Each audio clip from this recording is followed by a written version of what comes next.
Hi everyone, in front of me I've got Samsung Galaxy Tab S8 Ultra, and let me share with you how to check IMEI and serial number on this device. So basically we've got two different ways to check those numbers. The first one is using a secret code and the second is using the settings. And of course I'll show you both.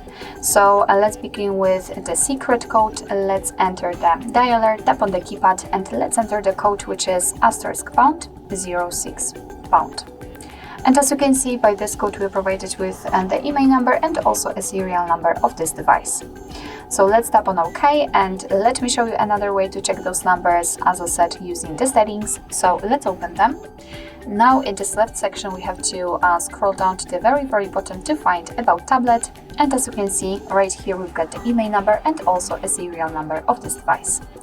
So actually this is it. This is how to check IMEI and serial number in your Samsung Galaxy Tab S8 Ultra.